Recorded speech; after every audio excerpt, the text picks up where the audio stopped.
वहां पर रजिस्टर्ड हो, उनको एक स्पेसिफिक निशान एलोकेट किया जाएगा, उस निशान पे वो इलेक्शन लड़ सकेगा। एक फर्द बतौर इंडिपेंडेंट कैंडिडेट इलेक्शन नहीं लड़ सकता जी। ठीक है। सेकंड, जो थर्ड आपका क्वेश्चन था कि इलेक्शन किस तरह होगा।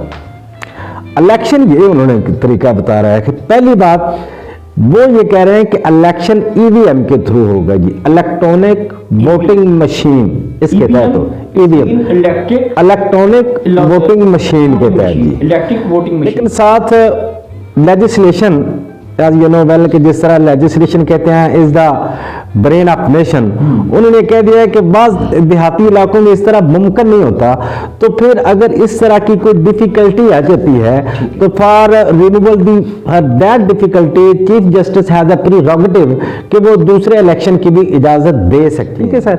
फिर अब आपने देखना यह है कि इलेक्शन जब होगा उसके लिए 2 लिस्टें होंगी जी, 2 लिस्टों के ज्वाइंट कैंडिडेट होंगे। ज्वाइंट कैंडिडेट, एक ज्वाइंट कैंडिडेट 7 अफराद पर मुश्तमिल एक लिस्ट होगी जिसमें चेयरपर्सन, वाइस चेयरपर्सन, 2 खवातीन, एक यूथ, एक वर्कर और एक माइनॉरिटी शायद पहले भूल गए थे। यस, ये 7 अफराद पर मुश्तमिल एक लिस्ट बन गई। ये सारी जो लिस्ट होगी ये ज्वाइंट कैंडिडेट के तौर पर इलेक्शन लड़ेगी। दूसरी जो लिस्ट बनेगी वो होगी जनरल काउंसिलर, उसमें जब वोटिंग होगी तो हमने सिर्फ एक वोट कास्ट करना है। ठीक है। किसी को इनफरादी तौर पर वोट कास्ट नहीं किया जा सका, चेयरमैन को, वाइस चेयरमैन को नहीं, वोट एक कास्ट होगा। जो लिस्ट ए है, जैसे हम फॉर एग्जाम्पल ये मिसाल के तौर पर कह रहे हैं लिस्ट ए, यानी ज्वाइंट कैंडिडेट जिसमें चेयरमैन वगैरह शामिल है, वो जो पार्टी ज्यादा वोट ले जाएगी सिंपल मेजोरिटी के साथ वो पूरा पैनल कामयाब हो। यानी वो चाहते ये हैं, लेजिस्लेशन की मंशा ये है कि इसके लिए अफराद की बजाय पार्टीज को मजबूत किया जाए।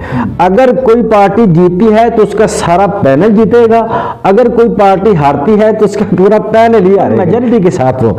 दूसरी जो लिस्ट है वो होगी प्रोपोर्शनली जो सिस्टम होता है, होगा ये कि जब वो एक डेट अनाउंस हो जाएगी, डेट अनाउंस पे हर पार्टी ने अपनी एक क्लोज्ड लिस्ट दे देनी है। क्लोज्ड लिस्ट एक स्पेसिफिक टर्म है जिसमें ये लिखा होता है कि नंबर 1 पे ये कैंडिडेट, नंबर 2 पे ये कैंडिडेट, नंबर 3 पे ये कैंडिडेट, इस तरह उसमें बाद में वेरिएशन नहीं हो सकती। वेरिएशन से मुराद ये है कि जिस पार्टी ने ज्यादा वोट लिए उस तनासब के हिसाब से उसको जनरल कौंसिल में से जनरल कौंसिल जीत जाएगा, उसके तनासब के हिसाब से जो पहले नंबर पे होगा, जिस पार्टी ने ज्यादा पहले वो जीत जाएगा। अगर उसके बाद भी उसका तनासब के हिसाब से दूसरा नंबर आ रहा है तो वो जीत जाएगा।